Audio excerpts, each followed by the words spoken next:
Class 6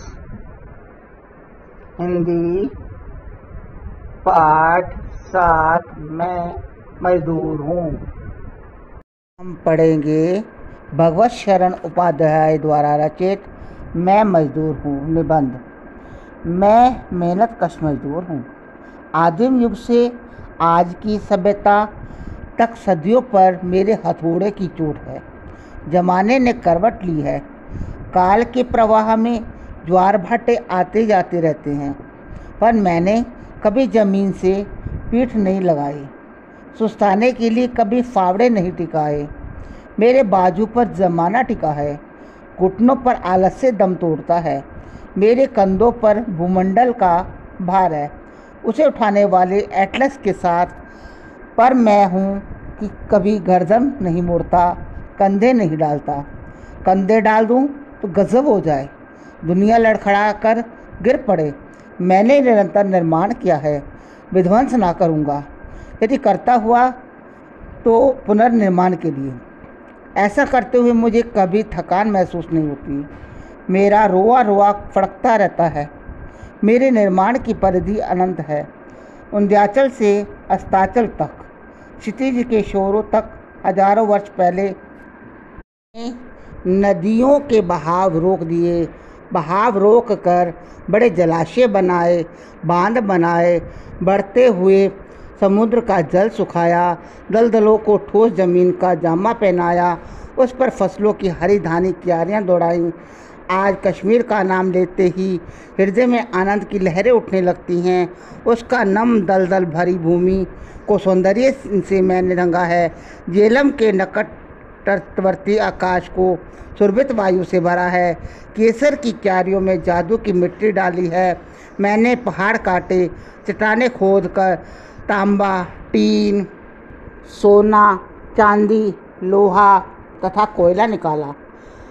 जब तपती हुई दोपहर होती, मैं अंधियारे में पाताल में घुसकर खानों में उतरकर पत्थर काटता होता, अपने मालिकों के लिए सोना निकालता होता।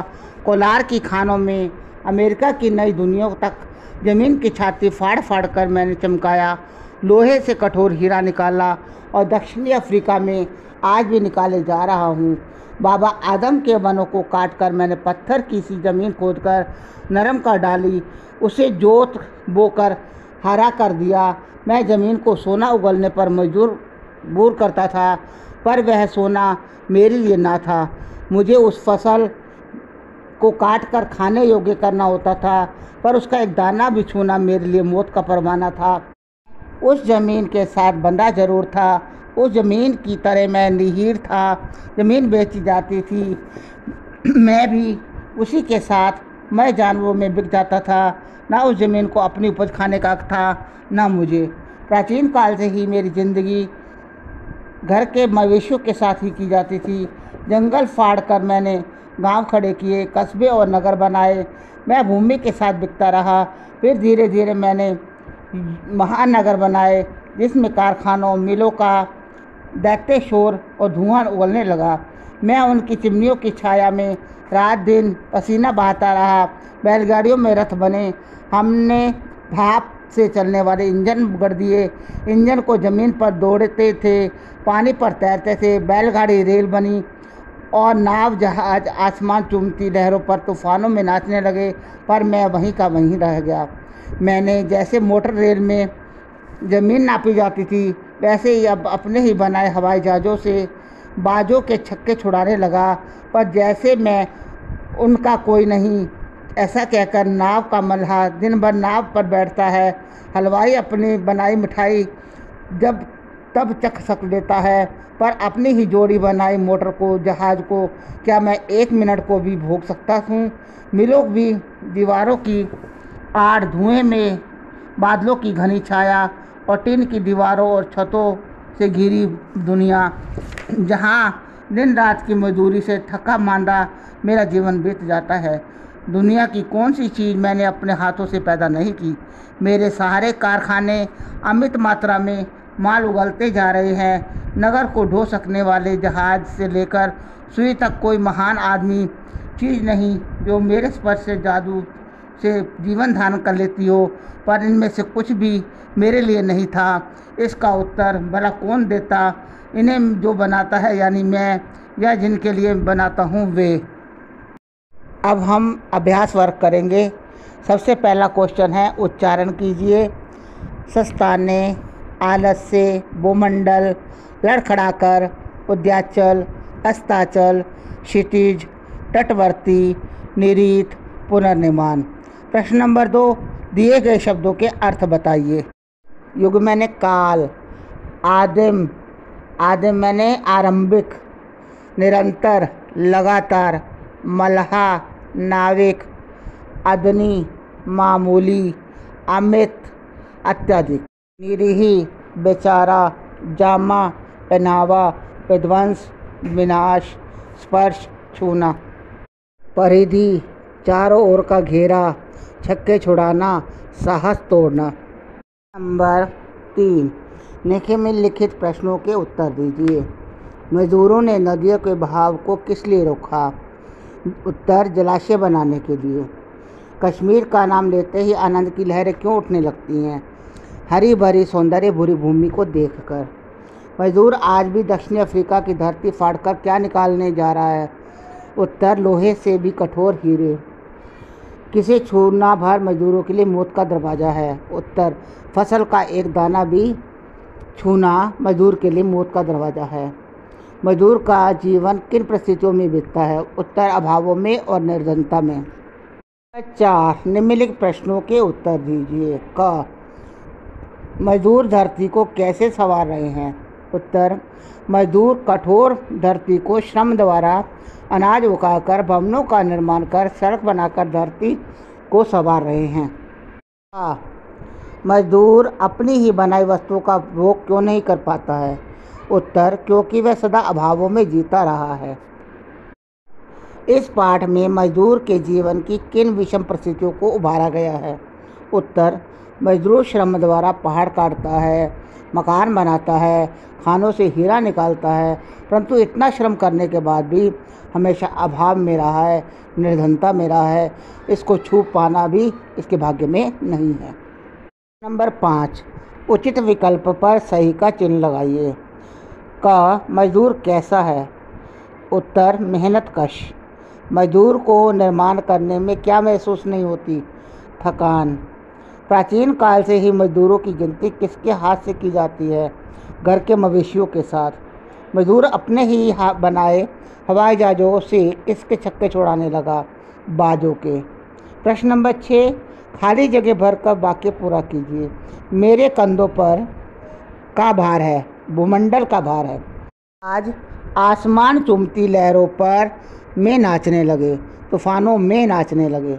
दिन रात की से थका मांदा मेरा जीवन बीत जाता है, मजदूरी से थका मांदा मेरा जीवन बीत जाता है।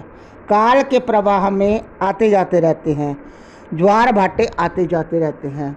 मैं कोट सोना उगलने पर मजबूर करता था, मैं धरती को सोना उगलने पर मजबूर करता था। नंबर 7, दिए गए अनुच्छेद को पढ़कर पूछे गए प्रश्नों के उत्तर दीजिए। नगर को ढो सकने वाले जहाज से लेकर सुई तक कोई महान और आदरणीय चीज़ नहीं जो मेरे स्पर्श के जादू से जीवन धारण ना करती हो, पर इसमें से कुछ भी मेरे लिए नहीं। क्यों नहीं? इसका उत्तर भला कौन देगा? इन्हें जो बनाता है यानी मैं, या जिनके लिए बनाता हूँ वे। प्रश्न, कौन किससे कह रहा है? मजदूर स्वयं से कह रहा है, क्योंकि ये एक आत्मकथा है। स्पर्श के जादू से जीवन धारण न करना का क्या अर्थ है? अर्थात मैंने जिसे इतनी मेहनत से संवारा ना हो, ऐसी कोई भी चीज़ नहीं है।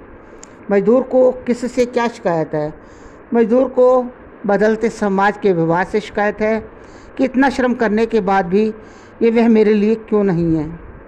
आदनी तथा स्पर्श का अर्थ स्पष्ट कीजिए। आदनी का अर्थ है मामूली, स्पर्श का अर्थ है छूना।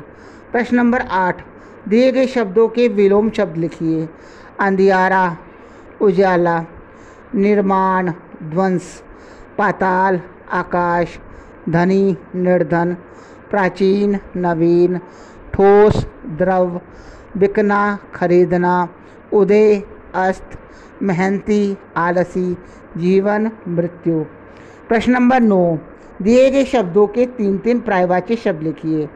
नदी, सरिता, तटनी, तरंगनी। आकाश, नभ, गगन, अंबर। समुद्र, सागर, रत्नाकर, नीरनिधि। दुनिया, संसार, जगत, विश्व। वन, जंगल, अरण्य, विपिन। जलाशय, ताल, तालाब, सर। पहाड़, गिरी, पर्वत, नग। 10, दिए गए मुहावरों के अर्थ लिखकर अपने वाक्य में प्रयोग कीजिए। रात दिन पसीना बहाना, अर्थ मेहनत करना।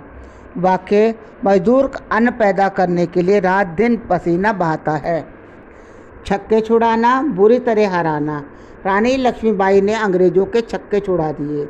रोआ रोआ फड़कना, बहुत अधिक उत्साहित होना। सीमा का अपनी माता से मिलकर रोआ रोआ फड़कने लगा। 9-2-11 होना, भाग जाना, पुलिस को देखकर चोर 9-2-11 हो गए।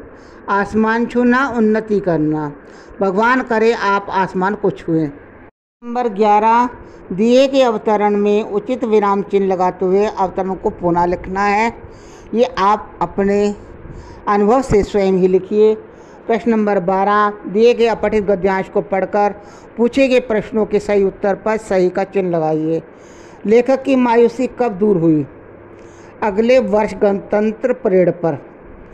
26 जनवरी को सुबह कौन आए? अफसर। लेखक ने परेड कहाँ से देखी? जनपथ पर, भीड़ में। विदेशी भाषा से आए। स्कूल और एयरपोर्ट शब्द का पर्यायवाची क्या है? स्कूल, पाठशाला, एयरपोर्ट, हवाई अड्डा।